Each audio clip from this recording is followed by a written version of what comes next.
This is episode 50 of Cinescope, and your future is what you make of it. So make it a good one, all of you.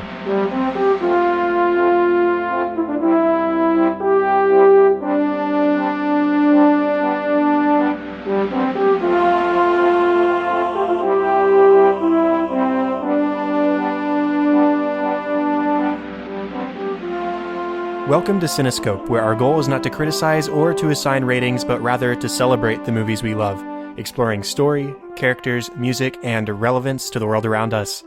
I'm your host, Chad Hopkins, and joining me today is Eric Scull to talk about one of our favorite films, Back to the Future Part 3. Eric, how are you doing tonight? Great, Chad. Good to be back. Thrilled to be talking about this movie. Me too. When I first contacted you and got you to come onto the show, one of the very first conversations we had was about how much each of us enjoy Back to the Future. And you sort of confided in me that if I hadn't already talked about Back to the Future in our very first episode, that might have been what you had talked about the very first time you were on. So I'm glad to sort of circle back and get you on the show again to finally talk about something Back to the Future related. You know, that's the great thing about sequels. It presents another opportunity for different people to talk about the series that we're all passionate about. That's for sure. And for each movie, I've talked with somebody different, and it's clear that this trilogy is something special to everybody, I think. So I'm excited to round it off with talking with you. So thanks for being back. Thanks for having me back. Do you want to briefly reintroduce yourself for people who may not have heard you on the show before? Sure. My name is Eric Scull. I am a podcaster since 2005. My Harry Potter podcast, Mugglecast, is the Harry Potter podcast. You should check it out if you like Harry Potter or that new film, Fantastic Beasts. Check it out. We have discussion weekly on everything Potter related, so it's kind of really cool. And otherwise, I live in Chicago, Illinois. Love that city to death. And yeah, just kind of dabble in other stuff, but real thrilled to be back on. This is a great show, great podcast, as you know, since you are listening, dear listener. And yeah, if you want any more info on my opinions and things, just listen to the prior few episodes that Chad and I have done of this show. Definitely. And I know I've said it on the show before, but you know, Mugglecast was the very first podcast I ever listened to. It was my introduction to the format. Nice. And I wouldn't have ever gotten into podcasting before Cinescope or since Cinescope if it wasn't for Mugglecast. And it's certainly not 50 episodes into my own show. So thank you. Thank the other hosts of Mugglecast, Andrew and Micah. I'll pass it along. All the other previous hosts. It's a great show. And if you're at all a fan of Harry Potter, it's still going strong. So, yeah. Before we move on to our movie discussion, I just want to briefly remind everybody that the giveaway, we've got 2 more weeks on the big giveaway leading up to our big 1-year anniversary episode. Ooh. So if you are interested in winning movies or a movie, make sure to go over to iTunes, rate and review, or you can just share the show, tag the show on Facebook or Twitter, and that'll enter you as well for a total of up to 2 entries. So 2 weeks left. A lot of people are making it pretty easy for a small group of people to win the movies. So get out there, and if you're interested, it's a big help to the show, and you might get a movie or 2 out of it. So beautiful. Now let's talk Back to the Future Part 3. Are you ready, Eric? I am ready for the thrilling conclusion. After all, at the end of Back to the Future Part 2, the title card said, "To be concluded." And that's very much what this is. Yes, it is. This movie was released on May 25th of 1990, which is only 6 months, I believe, after the release of the previous film. Jeez. It was a pretty quick turnaround, but it makes sense since they were filmed at the same time. So it was directed, again, by Mr. Robert Zemeckis, who, just to go over his filmography again, Romancing the Stone, the first 2 Back to the Futures, Who Framed Roger Rabbit, Forrest Gump, Contact, What Lies Beneath, Castaway, The Polar Express, Beowulf, A Christmas Carol, Flight, The Walk, and Allied. The script was written by Bob Gale with story help from Zemeckis, And the music is by, again, Mr. Alan Silvestri, whose filmography is Mr. Zemeckis movies, Captain America the First Avenger, The Avengers, the upcoming Avengers Infinity War, and the untitled Avengers 4. So we've got a lot more to hear from him coming up soon. Love it. Oh, and it was also just announced that he's going to be composing the score for Steven Spielberg's adaptation of Ready Player One. That's right. Yeah. Very excited. I think it's only the third or fourth time Spielberg has ever worked with somebody besides John Williams, and I'm slightly bummed that Williams isn't going to be composing that score in particular, but it really makes sense to have Silvestri step in considering the source material. You mentioned that, or I read somewhere that Ready Player One references Back to the Future. I think not too lightly. Yeah, it references Back to the Future, lots of other 80s video games and pop culture kind of stuff. So, I mean, it's very fitting that Silvestri is the person who's stepping in place of Williams, and hopefully that means we get sort of some new Back to the Future material, maybe. Who knows? I will just die if there's a riff in there somewhere. I will absolutely be dead in the theater. It would be wonderful for sure. Very exciting news, yeah. The movie stars Michael J. Fox, Christopher Lloyd, newcomer Mary Steenburgen, Thomas F. Wilson, Leah Thompson, James Tolkien, Elizabeth Shue, and a very brief appearance from Flea from the Red Hot Chili Peppers. Oh, man. So, as we always do, what was your first experience with this movie, Eric? Gosh, my experience with this movie is probably the same as it is for the other Back to the Futures, watching them on Betamax tape in my basement at my parents' house when I was a child. And we had them all on, my dad had taped them long ago off of Home Box Office or Showtime or wherever it was that they were airing illegally. And, but that was the constant source of new material for me growing up with films, is all the movies that were classics he recorded, all, and even ones he was just generally interested in. And that was the experience. So watching, Back to the Future, and I remember, it was actually the second film that I watched over and over and over and actually almost destroyed the tape, watching it so many times. Part 2 and Part 3, for me was just kind of there as a child. Right. And so I'd watch it. I enjoyed it. And that's sort of my first experience. But it's almost as though there was this, transformation as I grew into a young adult when Back to the Future 3, it was like I was seeing it for the first time. One time when I was just watching it as a teen or young adult. And, it's quickly become, believe it or not, my favorite installment, at least my favorite sequel to Back to the Future. It's surpassed 2 in my mind now as being my favorite of the Back to the Futures. And after just watching it, before recording, I can say that's still true. And yeah, it still holds my favor. There's a lot to love if you'll just let yourself love this movie. Agreed. I mean, my first experience, it wasn't anything special. I don't remember the exact circumstances, but it was probably part of a package deal with watching Part 2. I don't know if I originally watched all 3 movies or if I saw the original and then later returned to the trilogy. So it's just, again, those movies that have always been a part of my film viewing experience. And I've always liked this one in particular. Like you, my affection has grown even more over the years as I've matured and with repeat viewings. And it's just, compared to Part 2, which is often so bleak and it's dark and it's confusing in some parts, at least for a kid. And to contrast with that, you've got this one, which is just fun. Like, it returns to the enjoyment and the comedy of the first film. The second one has its funny moments, but it doesn't fit into the comedy category, I don't think, like the first one and the third one do. So it's more lighthearted in general, and it's just a more enjoyable overall experience to sit and watch. It's really interesting you say that, because I was thinking, I had a thought for the first time when watching 3 this time, which was that it's actually more, at times it feels more like a direct sequel to Part 1 than a sequel to Part 2. There's certain plot elements that are absolutely essential. You need to see Part 2 to get. The hoverboard, for example. It's just one, where did that come from? What is that? And the Jennifer stuff, all the stuff with Flea at the end, as you mentioned, brief cameo. Very important to see Part 2.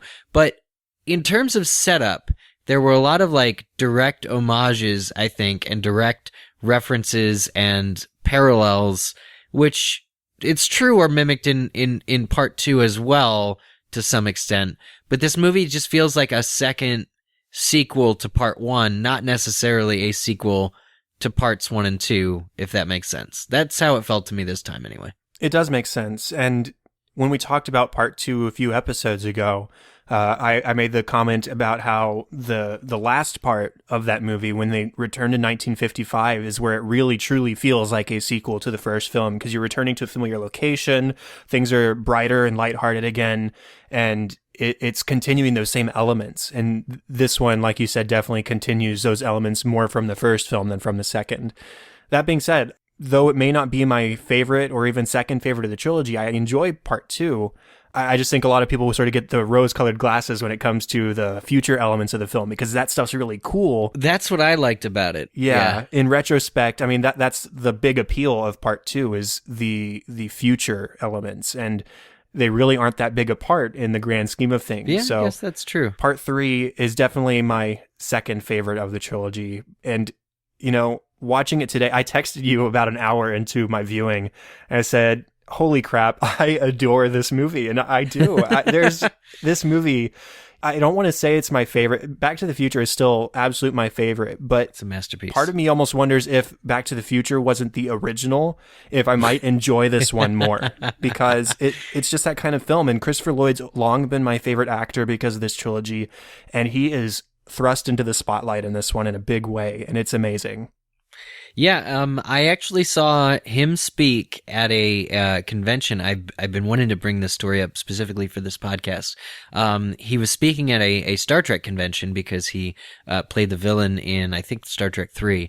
But he was, of course, talking about his extensive career. He got a lot of Who Framed Roger Rabbit questions and Addams Family questions, but he got a couple Back to the Future questions. One of them was, which one was your favorite? And he had to say 3, and he absolutely was like, yeah, I mean, for the sheer expansiveness of the character and all the work that he got to do, and he gets to dance, and Doc falling in love only works if you spend so much time setting up how he's not that guy. You know, the crazy mad scientist that they had spent a very long time perfecting throughout the first 2 films is turned on his head when you see that the character just has even more depth. So Lloyd really enjoyed number 3, but the interesting thing, just about the point you were making, Chad, is that another person who was there in the audience at the convention asked him, okay, we understand that 3 is your favorite, but if you had to defend Back to the Future 2, like, I don't know, existence in the trilogy, what would you say? And he had to think about this for a while. You know, it took a moment. He's like, oh, I'm going to pause here. And then he said that Back to the Future Part 2 is a natural extension of Part 1 in that, you know, it was always going to come down to what is the abuse, what is the potential for, you know, abusing time travel that's potentially inherent in human nature. And so he said, for that reason, Part 2 is important and, you know, a natural progression, which I thought was really interesting. And then he's like, but yeah, and 3 is where we are able to kind of pull off the heavy, thick, you know, curtain veil and live a little again and love again and all this other stuff. So it's like, great. But that comment really put in perspective for me, I think, the trilogy as a whole. And at that point, I had really championed number 3 over number 2.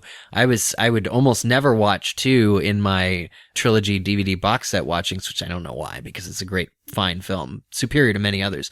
But after that, I really began to appreciate what each movie brings to the saga, and 3 especially. But I think 2, that was sort of a redemptive comment about 2, which made me really appreciate 3 is allowed to be light because 2 was bleak.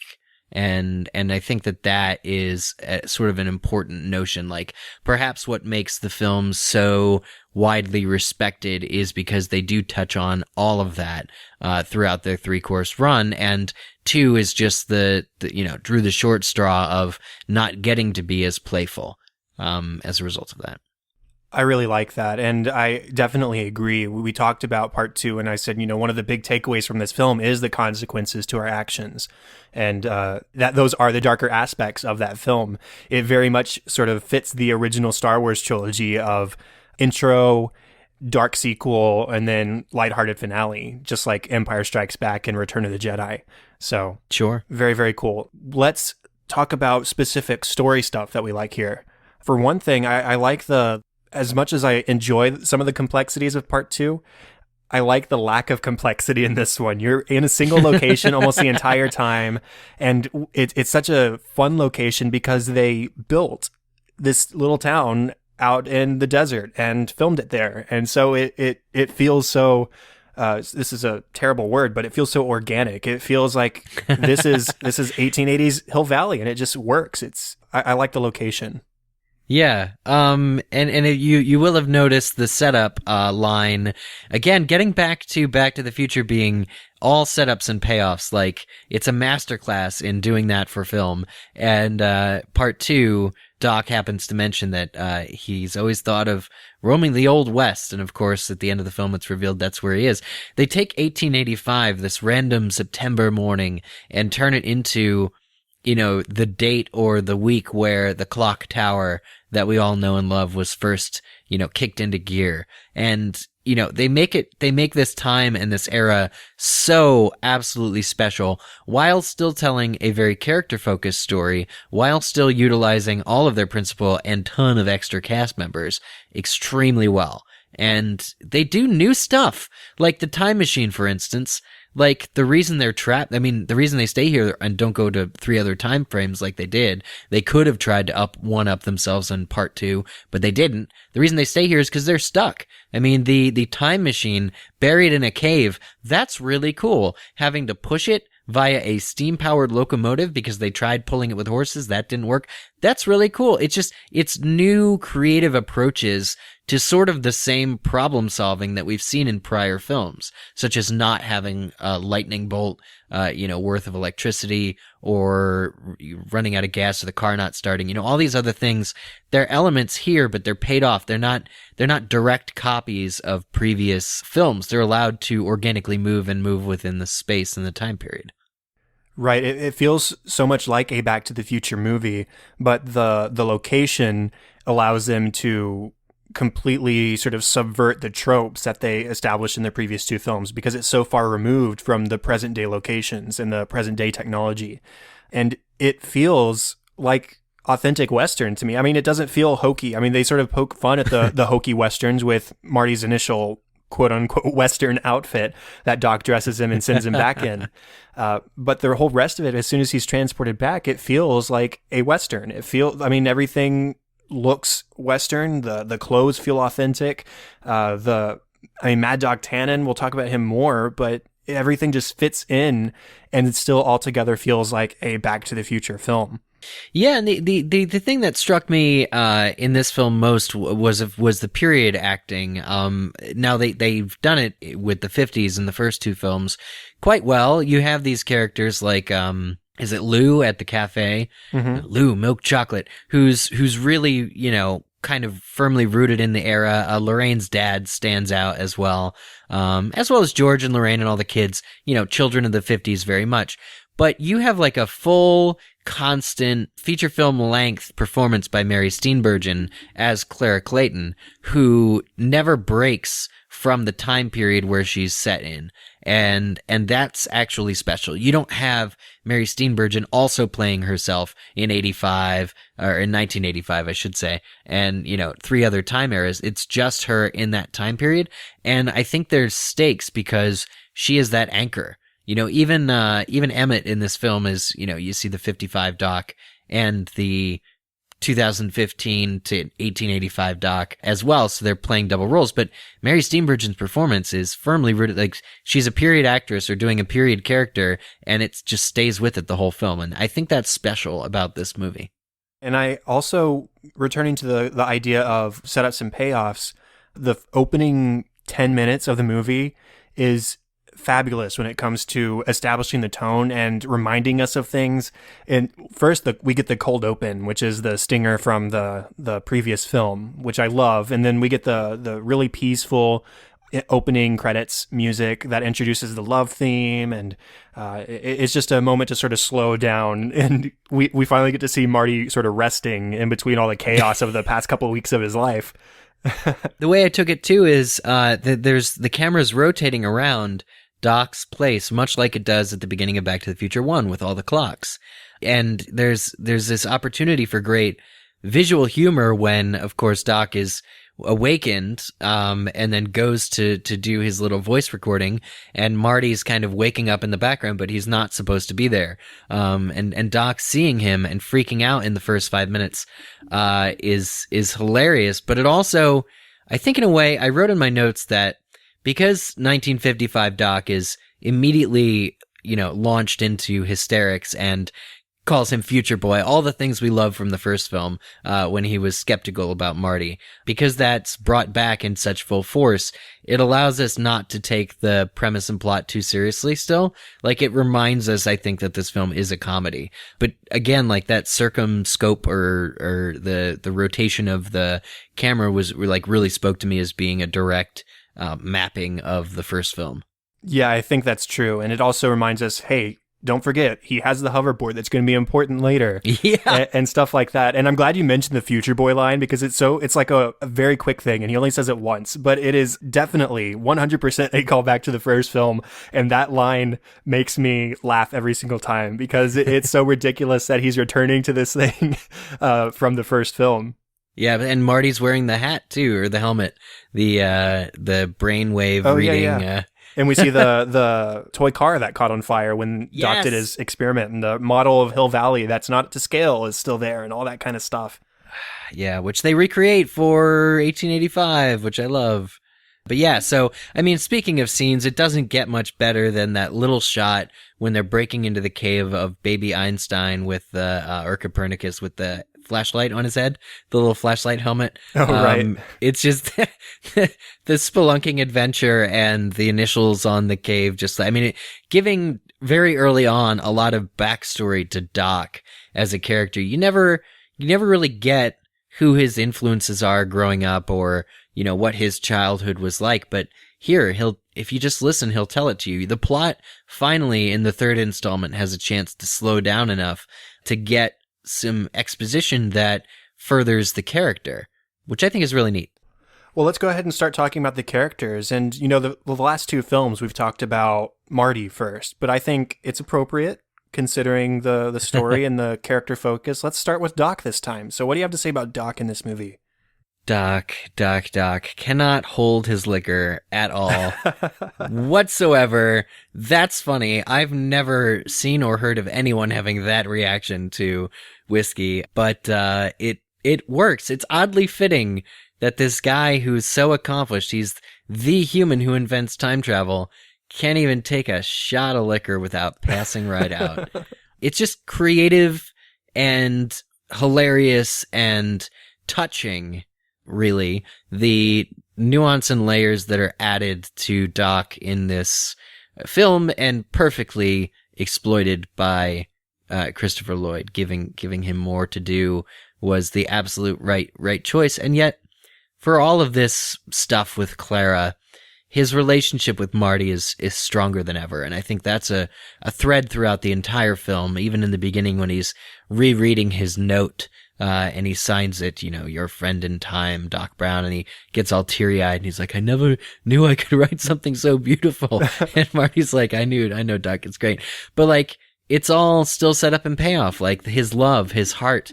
It's gonna be, that's the theme of it's the central thesis of this movie is Doc's heart, and he gets to have one, and it's a beautiful thing that we should all celebrate. Yeah, Doc is the focus here, like we said, but it's more than just the same Doc being more prominent in the film. It's the same Doc and then some. You said this. It's exploring more of his sort of backstory and exploring more of just really who he is beyond a scientist. And him and Marty sort of switch roles in this movie, whereas especially in part 2, Doc was the one thinking scientifically and unselfishly and all that stuff regarding the almanac. It's his turn to be a little bit selfish. It's his turn to be a little less than logical for once, because this is something, falling in love is such a foreign concept to him. It's funny watching him express sort of this incredulity at the idea of falling in love at first sight and then watching him fall in love at first sight 5 minutes later, because it is unexplained. It's just something that happens. You find the right person, you meet the right girl, it just hits you like like a bolt of lightning, as Marty so eloquently says. Yeah, absolutely. And the plotting is it's so clever that Doc should be destined to fall in love with a woman who would have died had he not been there. Because it's the absolute perfect closure of the time loop of, this is a paradox. If Clara would have, had she not been fated to die, been destined to marry and have children who have children who have children who have children, who are very prominent, it would really mess with the time stream. Hill Valley in 1985, 100 years later, might not even be the same. Depends on who her kids were. But the fact that she was going down that ravine, and fated to die, and Doc saves her, gives him the perfect partner, I think. And it solves that problem. In addition to her persona being so feeling, being so caring, being so altruistic, bringing out Doc's own best qualities as well, making him smile. And she loves science, and he's never met a girl who loves science. Although I can't say he hangs out in many social halls that I imagine. Yeah, I don't know. It's just, they're a perfect fit. And I love how easily it works into the overall plot of the film to give him this partner in Clara. Lloyd's performance in this film is possibly, or very probably, my very favorite Christopher Lloyd performance. Yeah. It's a powerhouse from him. He fits into the role that's so familiar to us, but it's, again, so different. He expresses such great emotion through his face and his eyes. Absolutely. There's moments when he sees Claire and the way he looks at her, the way he smiles at her, especially at the end when he's about to climb into the DeLorean and she rings the train horn. Toot, toot. And she leans out the window and says, "I love you." And this look on his face, like it's the happiest moment of his life to have somebody reciprocate this foreign feeling for him that he's only just now trying to understand. It's great. I love Doc. I love that he finally gets to have a relationship like this. And as you said earlier, his relationship with Marty, stronger than ever. I really enjoy the scene when they first meet up in the Old West after he saves Marty from the hanging by Biff. Those boots, they just step in the foreground. You're like, I know who this is.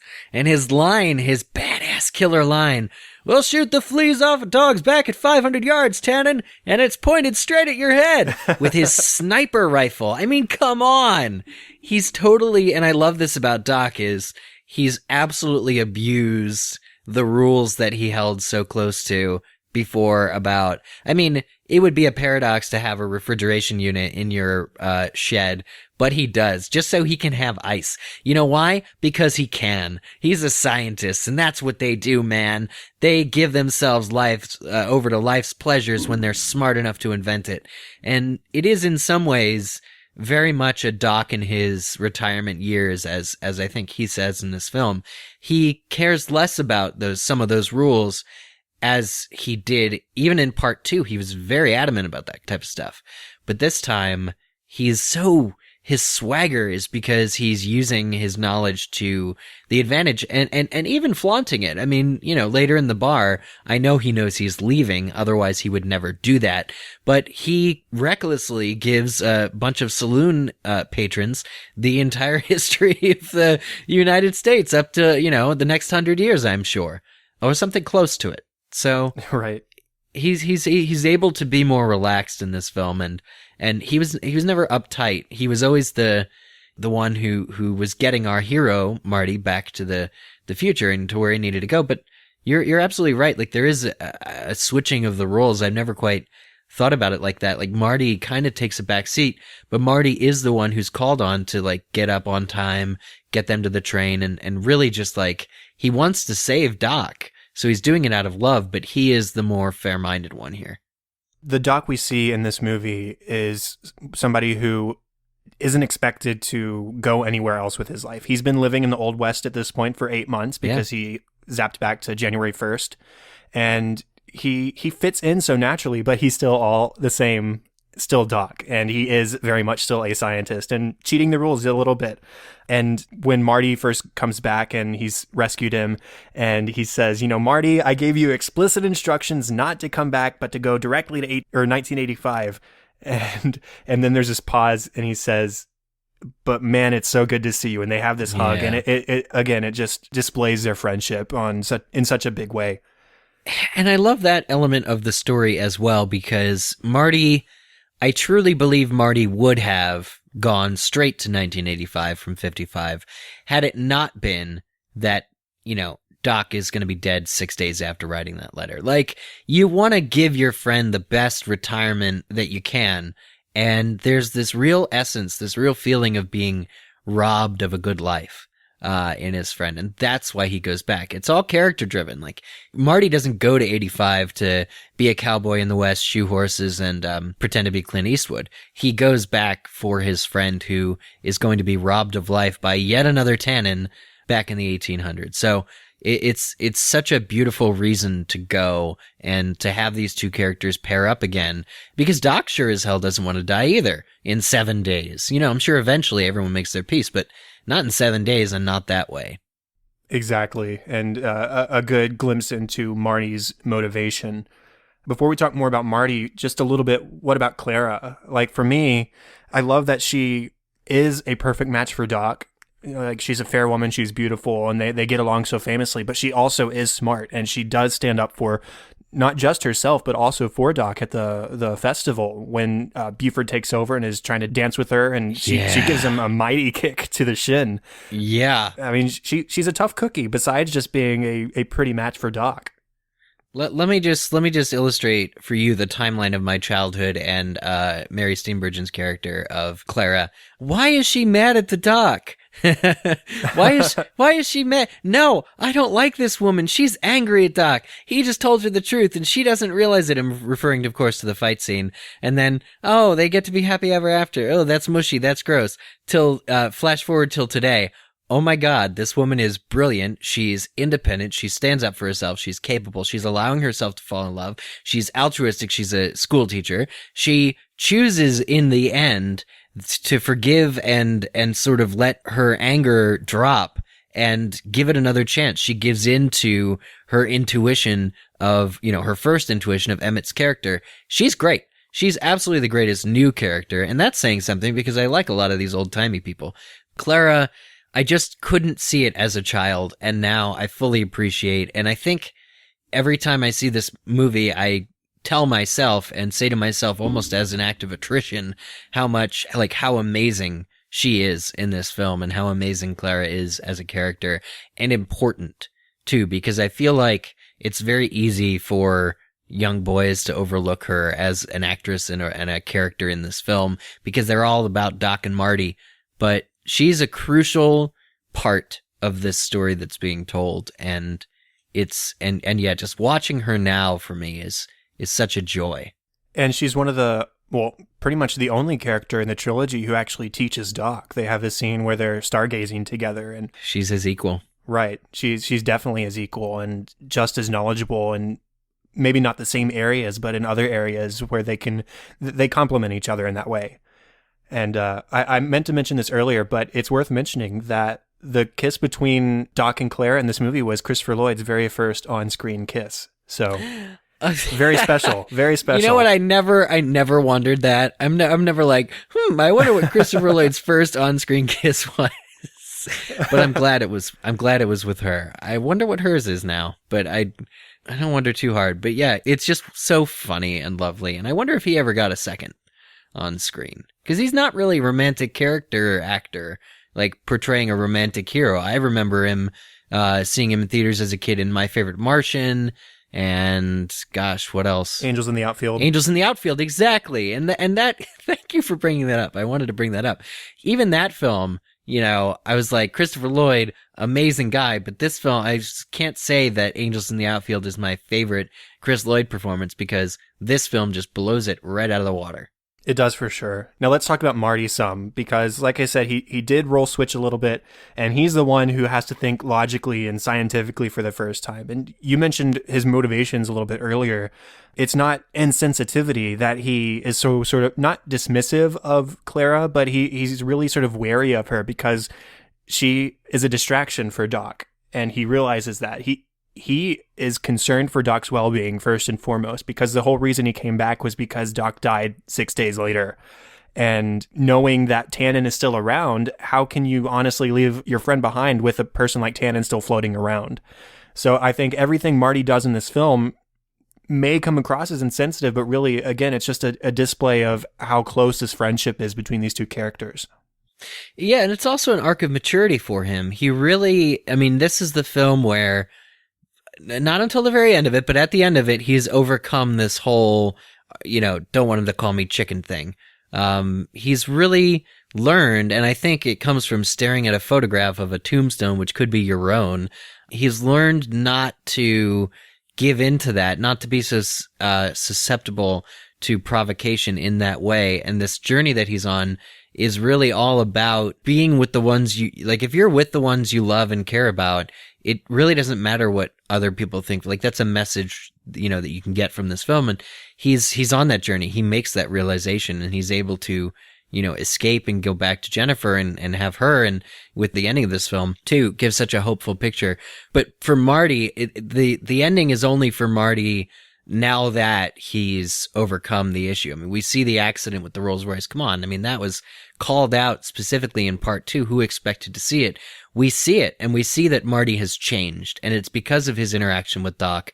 It's because of this, this part of the story that Marty, something in part 3 has allowed Marty to overcome his failings that were, I'm sure you mentioned this during part 2, but I mean, the whole chicken thing was like blatantly just introduced in part 2. It was never a one thing, but he overcomes it. It's set up and payoff, and we like to see that happening in our character. I think that's probably the biggest credit you can give to part 2 is that it sets up this chicken arc and gives Marty something to grow on in this film. Yeah. You're right. It isn't mentioned so much in part 1, or it isn't mentioned at all in part 1, but part 1 is a week of Marty's life. It's perfectly reasonable that we don't know everything about him, and that opportunity didn't pop up. And so it does feel slightly shoehorned in part 2, but that is only to this film's benefit because it feels like a continuation. And we see his growth. We see him struggling between caring or not caring what others think of him. And by the end of the film, we see that he has learned, and that this overarching thread from the past film and the film before that even is it leaves him a better person at the end of it, learning from his mistakes and standing up for himself in a certain way. Yeah, and taking it back to part 1, that photograph, right? Telling him what the future is going to be or not. In part 1, it's the photo of him and his siblings. And in this one, it's the photo of the gravestone. But there's still this photograph. And I guess in part 2, it's newspaper. But holding a Polaroid sort of thing is a great throwback to part 1, I felt. And Marty, the other thing about part 1 that just makes me laugh so much in part 3 is that Clint Eastwood is totally the replacement Calvin Klein. And I wonder if the Clint Eastwood joke hasn't aged better than the Calvin Klein joke, because I'm sure that it was really funny in 85 and 89 when Calvin Klein was a very well-known big designer. I'm sure people still know him, I get it, but I think that joke was funnier than having him go around in the 50s and everybody call him Calvin. And I think that this joke has aged better we still know Clint Eastwood. Maybe it's just because he's a bigger movie star. I don't know. What do you think about that, though? Because having him running around in 85 as Clint Eastwood, and of course the payoff at the end with Eastwood Ravine, and all the fun that they have with his name, him being Clint Eastwood, to these people in the 80s, is a much funnier joke, and it allows a lot of the lightheartedness that comes from an otherwise very serious Marty. I do think it's a lot funnier than the Calvin Klein joke, partially because it was set up so wonderfully in part 2 with Biff watching I think it's Fistful of Dollars. Oh yeah, with actually Eastwood. Yeah, actually watching a Clint Eastwood movie in part 2 in the hot tub of Biff Tower. So having that set up previously, and that sort of leads to the climax of this film. But then it was funny to consider exactly what repercussions Marty's taking on of Eastwood's name would have on the actual Clint Eastwood in the future, and whether he would have actually been named Clint Eastwood, because who's going to name their son after this historically coward, this historical figure full of cowardice. Everybody will say Clint Eastwood's the biggest yellow belly in the West. Exactly. It was a fun thing to think of, because I mean, we may not even have a Clint Eastwood if Marty had not so successfully acted out bravely. that's presented as stakes. That's the highest stake. That's Right. why he has to go out there. I mean, he has to go out there to save Doc, but I mean, that they both go out together, but he's like, oh yeah, I shouldn't screw with time. I shouldn't mess with the timeline and erase Clint Eastwood's existence while I'm at it. So it's almost to preserve the timeline, but it's so funny. Everyone calling him Clint Eastwood the entire film. It's so funny. And it's also funny, I talked about how well Doc really fits into the Western time period because it is established that it's his favorite time period. And after spending so much time there, he just sort of blends in while still being himself. Marty is fresh into this time period and he does not fit in, especially at the start when he's dressed in that cartoonish cowboy outfit and he's got his Nikes on and he uses modern day colloquialisms like far out and stuff like that. What did he mean about that? It was right in front of him. Exactly. But then it's also fun to see the areas where he does fit in, like the wild gunman scene where first he is using the wrong hand and Burton Gilliam plays a gun salesman and he just sort of scoffs at him and laughs like, oh my goodness, you really are terrible at this. And then Marty says, give me one more try. And he switches hands and blows everybody away like with his gunslinging ability. And it's another flashback to part 2 where he talks about how he was a crack shot at Wild Gunman. And it's funny how a video game sort of transfers his skills into the real world setting. Yeah, how often do you get to do that? To really try your crack shot in real life. I mean, it's the Indians all over again, right? It's those Indians won't be there. Oh, Indians! What are you gonna do? Oh yeah, okay. And actually having a showdown again, it speaks to the brilliance of this film succeeding as a Western. But it's a Western with such a 1990 touch. Like the characters know they're from the future, and the film knows that the two main characters are from the future. So they give like such an honest tribute to the earlier time period while still getting to make those jokes like far out. And I'm trying to think what else it compares to, but I'm thinking of like, the rerun comment from part 1. Right. What's a rerun? All this other stuff of future knowledge filtering back to these people who, especially Maggie and Seamus McFly, who don't know what to make of it.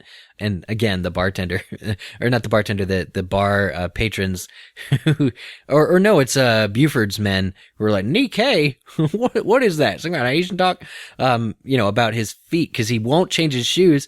All these potential paradoxes, but we're there because at the end of the day, these films are an adventure, and you're gonna break a few timeline rules, and I think that the film gets its fun back when it does that sort of thing. We're like, oh man, Marty, take off your boots. Oh, but the bear got the boots. He can't. He doesn't have boots anymore.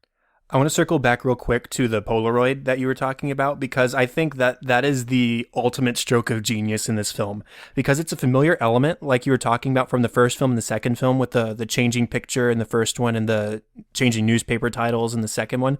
But this one is almost like a next level interpretation of that, because it doesn't just disappear. So we have the tombstone with the name and the date, and then later the name disappears, but the date and the tombstone itself still remain. And that's not really an element that we've seen before. We've just seen a literal before and after, and here there's sort of an in-between step that represents a potential of what may happen. And I really like that they conceived something so unique as that Polaroid being a sort of barometer for what the outcome of the situation may be. Yeah, and you can overthink it, as I tried to do once or twice, about that photo being just the example of somebody in 1955 taking that photo from that vantage point at that exact moment. Even though Marty could die in the past, it was his past self who took that photo. So his past self is always going to be able to take that photo, which is why that photo itself doesn't just disappear. Like, the photo wouldn't exist if his dying would cause him to prevent that from being taken in the first place. So it's cool. Like, they just worked out the time logic of it, is all I'm trying to say. And the fact that that picture can still exist, it's like safe to exist. And up until the very last moment, even though Doc doesn't get shot in the belly, which would cause him to die on Monday from 3 days prior, he can still get shot the day of the shootout, the day of the showdown. And so it makes sense when Marty checks it that the name could still be either's of theirs.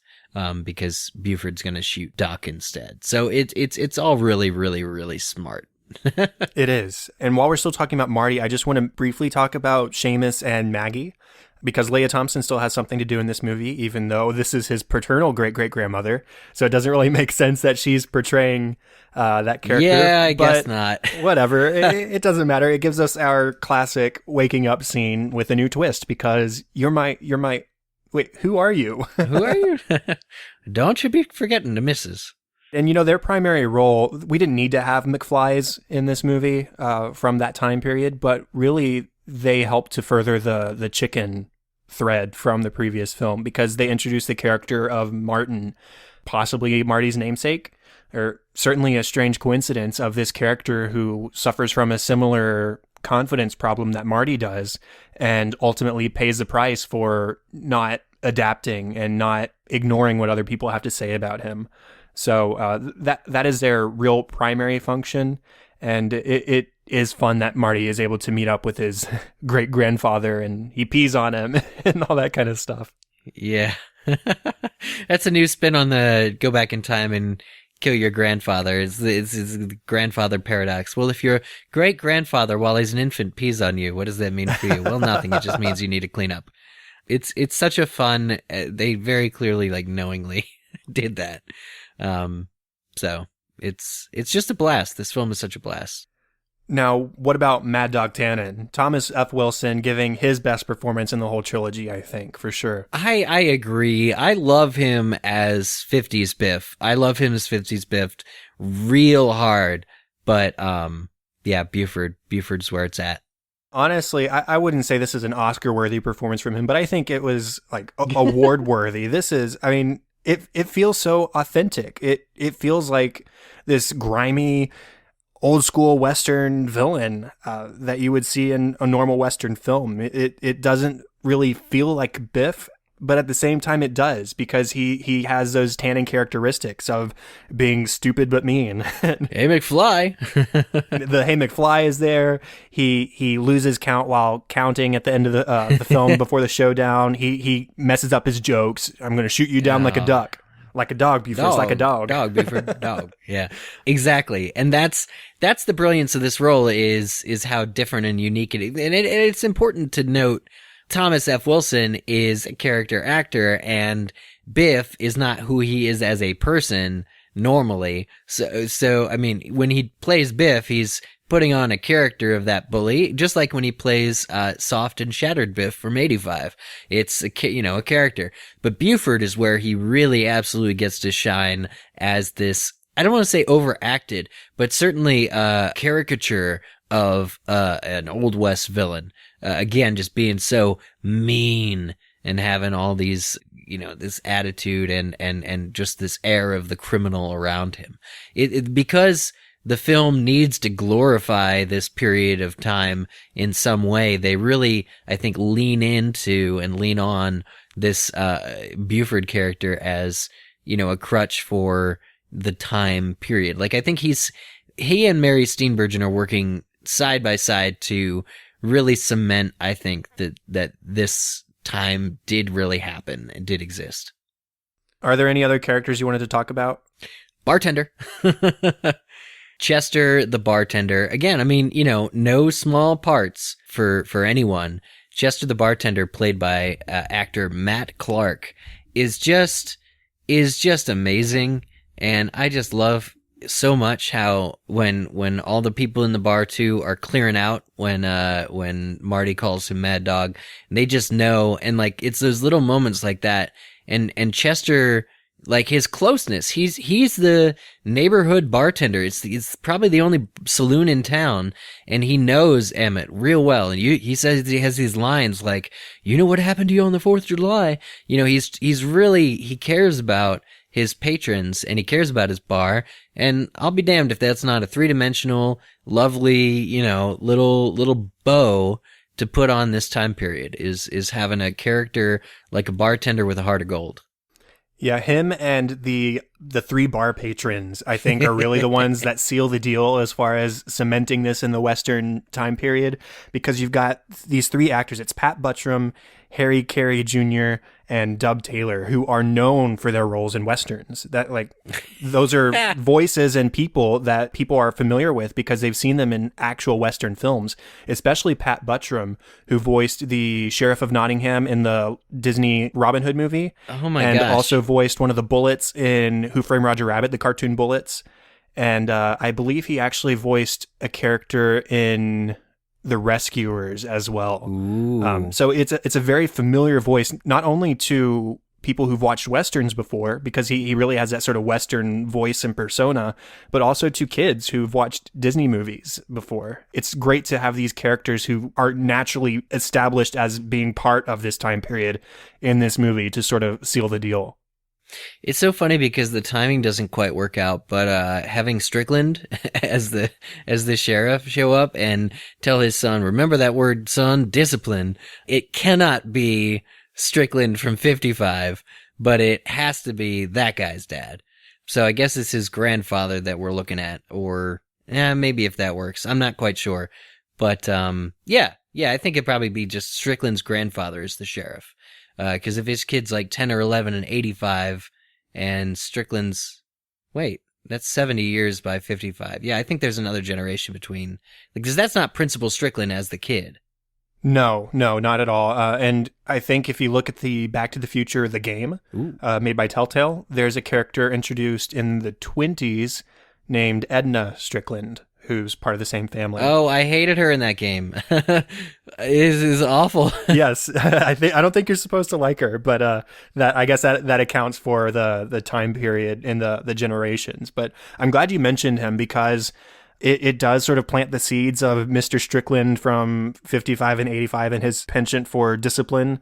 And especially in a deleted scene where Tannen actually kills the marshal in front of his son. I forgot about that. Yeah, and before he dies, he once again stresses the word discipline before he passes away. So it's a small thing, but it really gives some credence to why Mr. Strickland at Hill Valley High might have a stick up his butt so far because his family has always been stressing discipline in Hill Valley. Yeah. Oh, man. And, it wouldn't be a character discussion if we didn't talk about the clock very briefly. Oh, for sure, yeah. Having it take its first breath. I mean, the clock is very much, the clock tower is a character, just like the DeLorean is a character in these movies. And we've seen it take its last breath. In fact, that's the cornerstone of this entire series. But taking its first breath was real unexpected joy. Nobody ever expects that sort of thing, and we got it. And just Doc's line of, it's real fitting that you and I should be here to witness this is akin to his line from part 2 about there being a single date where the entire time stream could, come together on. This is another one of those moments where you just feel like these two were always destined to be here to see this. And, I don't know how much a major blockbuster mainstream films these days give you the impression that their characters, like, I'm thinking of Marvel movies in particular too, all the events and places that they go and action sequences that they have. Have you once thought like, oh man, Thor was always destined to be in this showdown with this character right now in this moment? Like, no, because the films aren't about that. But this film is. Like Back to the Future, you get such a love for these characters and such an appreciation for this fictional town that having them live to see this and then go off on their adventure is very romanticized and beautiful. It's so fitting and so great that they were able to find a way to fit the clock tower in to a movie that took place 100 years previous. And it's so great that they're able to actually take a picture with the clock before it's inserted into the clock tower. Yeah, and that's a gift that he gives to Marty at the end of the film. Right, your friend in time. Partner in time, I think it says. Partner in time. It's just such a beautiful bow to wrap up this trilogy, and it's beautiful. Like, I was at New York Comic Con 2 years ago, I want to say it was, and there was some kind of Back to the Future interview with Zemeckis, I think it was, or maybe it was Bob Gale. I think it was both of them. It was web stream. But Bob Zemeckis was up there and he was like, I get asked these questions all the time, like, will there ever be a sequel?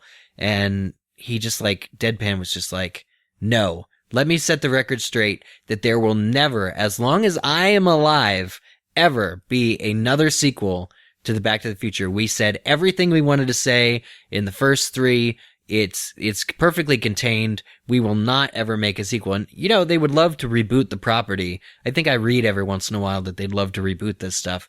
But, and why wouldn't they? They're such great films. But there's a certain stoic heroism to the writers and creators of this film series, which is rare in Hollywood, first of all. And second of all, which, you know, has somehow stood up to the man and made it so that, you know, 30 years later, or 27 for part 3, these are the films that we have to go back to. We do not have a remake yet, and we won't as long as Zemeckis is alive. I love him for that, and I truly hope it's not the day after he dies or even the day he dies that they announce a reboot or remake or sequel or anything like that. I think these movies stand the test of time so incredibly well, and there are lessons to take away, and there are characters and music and everything to enjoy just the way it was. I mean, I'm sure it'll happen eventually, but for now, I'm glad that these are the 3 that we have. You know, it's so funny because there was a part of the story I wanted to mention, but it is the ending, so I wanted to save it till now. But I think that part 3 really jumps the shark in the very last few moments of the film. Maybe you agree. With the not only the steam-powered time machine, the steam-powered locomotive time machine, but the steam-powered locomotive hover-converted time machine, which means that Doc and Clara and their children have been to the future first and somehow built some kind of rapport where Doc was able to, you know, get them to hover convert this train, or maybe he did it himself. I don't know. It looks like he probably had 7 or 5 years or so with those kids to do that kind of stuff. But, you know, there's an element that the video game, I'm glad you mentioned the Telltale game, really touched on, which was Doc leaving himself resources in various time periods. I guess we see this in part 2 with all the money, the suitcase of money that he has from every year. I mean, Doc would have had to travel to a number of years to get that, to amass that. And there's just no indication in the rest of the films of him doing that, but somehow he gets the resources to hover convert an existing steam train into a locomotive just for the very last shot of the film, which is a happy ending for that character. And I think it's a stretch. Like, I think that's definitively jumping the shark. I mean, it's admirable that they choose that for their last scene, because it's like, well, we jumped the shark. Okay, now we're doing the natural thing that you should do when you jump the shark, which is end it. I don't know if I would particularly call it jumping the shark. I see where you're coming from, because if you take any element of Back to the Future, I think you can pick it apart until it just doesn't make sense. You can, I mean, even in the first film, as a standalone, you can take and say, look at this plot hole, look at this plot hole. Really? I think you can. Not go into the details now, but there are certainly things where if you think about them, maybe they don't hold up, but it's not stuff that bothers me. I think the credits of a good film are if you can overlook its flaws, you know it's a good movie, right? Yeah. Yeah, this is the thing that changed for me, is as a kid, you're like, oh my God, a flying steam train, that's a time machine, that's the coolest thing I've ever seen in my life. And now as an adult, I'm like, but wait a minute, how did he do that? Like, so much time, but he's made of time. He makes time, so there's that. But we do get the excellent line, where are you going next, Doc? Back to the Future? And he says, nope, already been there. And then it's revealed that it's flying. And I mean, I love that. I can see how it might be a step too far and it doesn't really hold to scrutiny. But I think it's a lot of fun. Especially because he told Marty throughout all of this film and some of the last film to destroy the time machine. So why is he giving his children the perfect Christmas present, especially knowing those kids' personalities, as we do from that shot you sent me in the text message thread? They're going to abuse time like it's nobody's business. And so, yeah, I don't think it works that he shows up in a time machine because he's just told Marty to destroy the time machine all film. But we want Doc to have a happy ending, so that's the sacrifice is. Otherwise, Marty and he would never meet. He'd have to send him another letter. God, I would love if 3 ended with that same guy from the end of 2, though. The Western Union guy. Oh, yeah.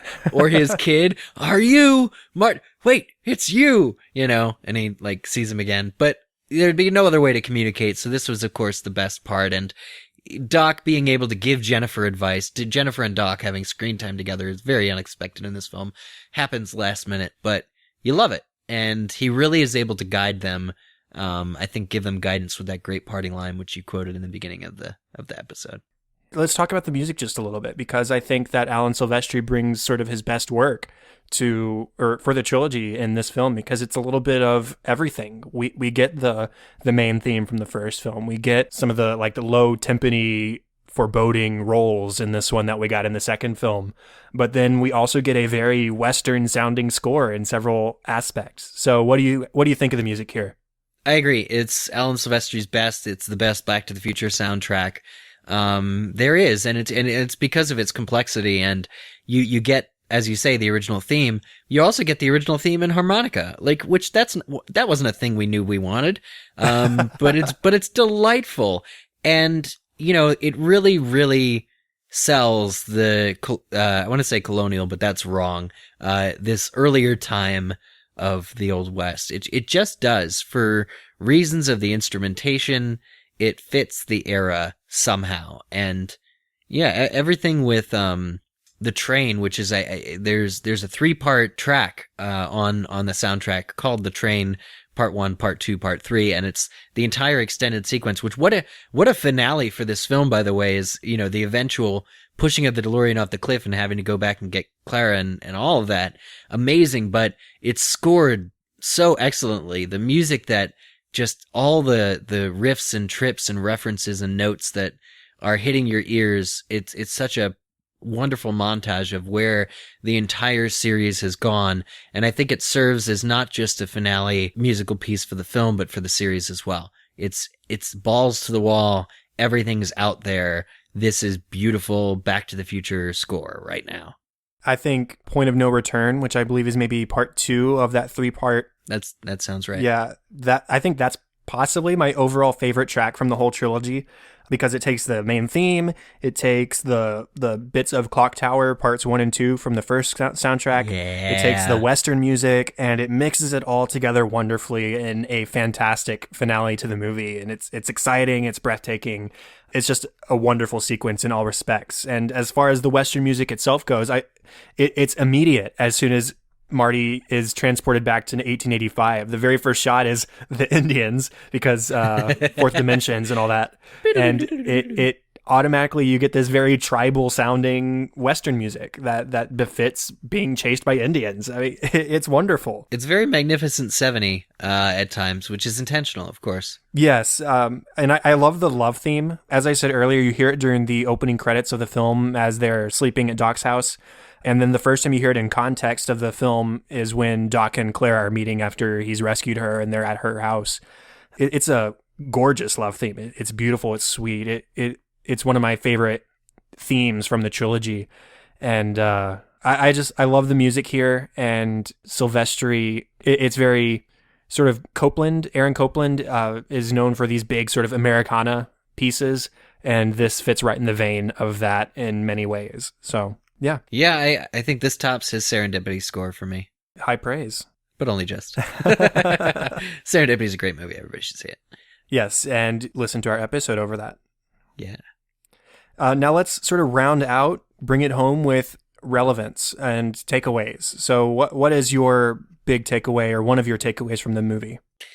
This Doc and Marty friendship has really reached its fruition, and we've seen both of them be... what you described as sort of selfish. We've both seen them now have selfish tendencies at times. Marty in part 2 with the almanac, and Doc in part 3 with Clara.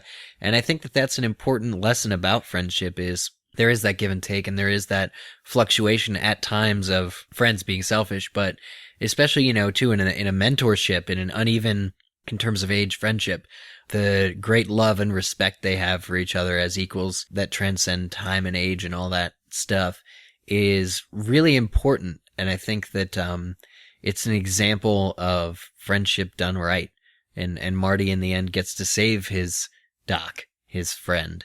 And Doc in turn is able to kind of inspire Marty, into his future. So yeah, takeaways are just, what Doc said in the end, your future's what you make it. even though Doc is the man who can make it in his own image. But it really, I think, resonates that to love the ones, to tell the ones that you love them and spend as much time with them as you can. Right. I wrote down the idea of letting your heart run your life sometimes. Yeah. And we've seen sometimes you do have to be smart and unselfish. Like in the example with the almanac, that was clearly an instance where Marty needed to sort of put aside his selfish endeavors. And because he didn't, the whole rest of the movie happened and this movie as a result. But in this one, we see Doc and we see that he shows us that sometimes the opposite is okay. Specifically for love, and both platonic love, his friendship with Marty and that strong relationship that they have throughout the trilogy, and also his romantic love for Clara, where in the end, I love the moment where he finally is able to rescue Clara and they're sort of drifting off into the sunset. Well, not the sunset because it's 8 a.m, but drifting off on the hoverboard with her in his arms, and they're looking at each other lovingly. And yeah, it's just a great moment. And it's just an example of Doc. Maybe it wasn't the smartest thing to do. And I mean, he doesn't belong there in all technicalities, but he's fallen in love. So it's befitting that he gets to spend the rest of his life with her. Going back to what I said earlier, too, about her being a person out of time, like the fact that she was supposed to have died means that there wouldn't have been any consequences to the time stream for him to take her with them to the future. I know it doesn't work out that they go back to 85 right away, but this idea that he can have her as a partner and have these children with her and it not destroying the time stream is really appealing, because she would have just died. There would have been no more of her. So the fact that they're together and traveling through time, I mean, they've been to the far future enough to get this hover conversion. Again, I'm overthinking it, but just pursuing the one you love and I don't know, finding that person too whose life you can save. I don't know. It's sort of touching. And then there's Marty's whole lesson of don't let what others think dictate how you live your life. So you have the continued chicken plot line, but this time Marty has Doc there in the moment to sort of warn him a little bit. Though Doc doesn't give away details, he says, Marty, you got to do what you got to do. And we all make decisions that influence the outcome of our lives. Yeah, that was great when he gets real with Marty and he nearly tells him. Like, well, he does say, he said, that's how you get in that accident in the future. He reveals that he's been watching Marty closely and he knows the intimate details, which actually they're mentioned in part 2, but only when Jennifer is overhearing. Doc already knew, and Doc in part 2 goes ahead to the future again. His son's in jail, Marty's son's in jail, and he figures out, next week your daughter tries to break him out and she gets 20 years. He's just paid such close attention to Marty, and it's not driven home in many times or many instances, except when he nearly lets slip or does let slip, that he's watched closely enough to know that Marty's hubris or his ego will be his undoing. And it comes out in a true moment of friendship between them when he tells him. And, it's not why Marty doesn't race flee, but it's certainly, I think, a contributing factor. And then you also have Seamus, who tells, again, the story of Martin, who shares a name with Marty, shares a temperament with Marty, and dies because he couldn't get over it. And so that in itself is almost like a parable for Marty. And it ultimately, one of my favorite moments for Marty across the trilogy is when he goes into the final fight against Mad Dog, but it's not to defend his honor or reputation at this point. He's already said in the bar before he and Doc escape out the back that, I don't care what he thinks. I don't care what anyone else thinks. He's an asshole. Exactly. And so he's going into that final fight not to defend his own honor, but to defend Doc, to defend his friend who's being threatened by these people. And if he doesn't intervene, then, Doc's going to get shot, which is why he went back to the Old West in the first place, was to save Doc. So I like that change. It's not to prove that he's not chicken. It's to stand up for his friend. I like that a lot. And he uses his wits to do it. The bulletproof vest, it's not about the fist fighting, although he does break into some pretty impressive fist fighting in the end, but he's able to use his brain power to overcome the adversity at first. So I think that's probably a lesson to take away as well. And then, you already mentioned this quote, but I think it's sort of an overarching takeaway from the trilogy as a whole, is that your future is what you make of it. There's nothing that is set in stone. due to our circumstances in life or expectations from other people for ourselves or anything like that. Every choice we make changes us and or the world for the better or for worse. So I think one of the biggest takeaways is that we should strive to make choices that's going to lean towards the better, and really just try and take a hand in our lives and do what we can to make it and the world around us better. So absolutely. Well, cool. How about any final thoughts for part 3 and for the trilogy as a whole? Yeah, since seeing it for the first time, I've been wondering a question that I'll give as my final thought here. And I haven't gotten the answer to it, but do all cars fit on all railroad tracks? That's a good question. I actually was considering that as well. I wondered, I mean, the actual train crash was done with a scale model, of course. It's all so perfect that the DeLorean's wheels, obviously without tires on them, fit on the railroad. Like, that's lucky. And I just wonder how much of that is the movie needing to do what the movie needs to do. Because I think railroad tracks are probably a lot smaller than cars are wide. At least today, but of course back then it would have been a different story as well. Yeah, I would assume they probably modified the DeLorean to fit because that's what they typically did in the series. Like at the beginning of this movie when he first travels back to 1885 and he's riding through the desert, Monument Valley or whatever, and he's going over all these bumps and hills. They had to add suspension into the DeLorean, otherwise it wouldn't have survived that The DeLorean is a flawed vehicle design, but we're going to improve it for the movie. Maybe sell some cars. I love, just a quick aside, if you watch the special features and read into it at all, everybody on set and in the cast will testify to how much a piece of crap the DeLorean was and how much they hated it. Well, and they read that letter from the president of DeLorean Motors Company thanking Bob and Bob for the use of the DeLorean in the film. Right. It was a perfect vehicle in terms of appearance and not much beyond that. If you're going to travel through time, why not do it with style? And I think that honestly, that line fits the entire series. You were looking for a closing line for the series too, in my opinion.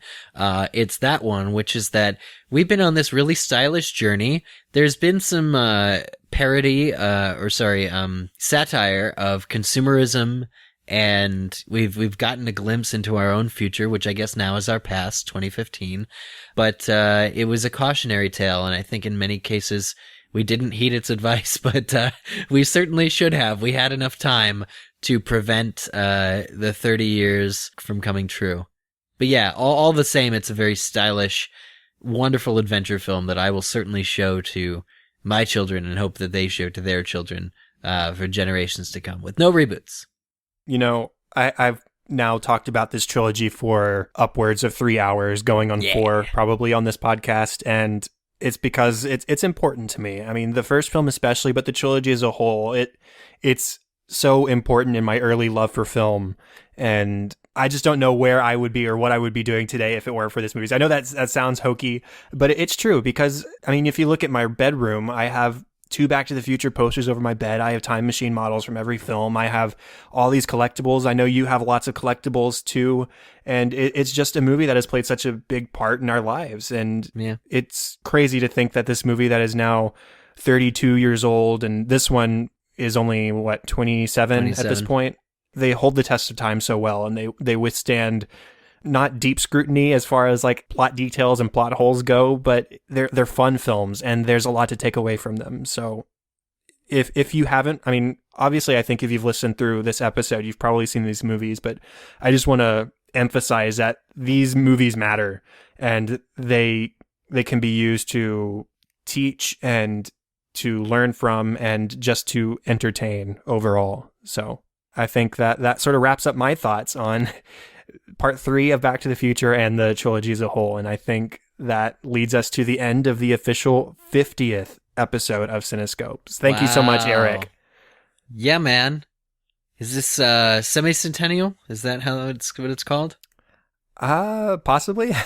Yeah, 50th, the 50, the big L, the shape of an L on my forehead, Nice. for 50. Contact for the show, you can find facebook.com/Cinescope Podcast and @CinescopePod on Twitter. again, if you're interested in the giveaway, winning some free movies and helping the show out as well, rate, review, and subscribe on iTunes, and also share on Facebook and Twitter and tag us in the post so you can be entered to possibly win any movie that we've talked about up to this point. Email feedback and ideas to thecinescopepodcast@gmail.com. And you can also use email to contact regarding co-hosting. If you have a movie that you love that you think you could talk about for a little while, let me know because I'd love to have you on the show. Eric, where can people find you and your stuff online? Find me on Twitter at Spielerman, Spielerman, on Twitter, and then, of course, Twitter at Mugglecast, Mugglecast, and I also edit the improvised Star Trek podcast, which you can find on Twitter at Improv Star Trek. Also, they have a new website, which you should check out. But that be it. Those be my plugs. Awesome, and links to that will be in the show notes to both Mugglecast, to Improv Star Trek, and to any other social media where you can find Eric. The best place to find me is at Chadadada on Twitter, that is CHADADADA, and on Facebook.com/Chad.Hopkins. And all the show notes, all the contact information can be found at the website, thecinescopepodcast.com. And that's all for this week. Thank you, Eric. As always, it's a pleasure having you on the show and talking movies with you. It is always such a pleasure to be back, and thank you for having me back. And thank you, everyone, for listening to episode 50. I'm Chad Hopkins, this was Cinescope, and we'll be back next week with episode 51. Have fun and celebrate movies.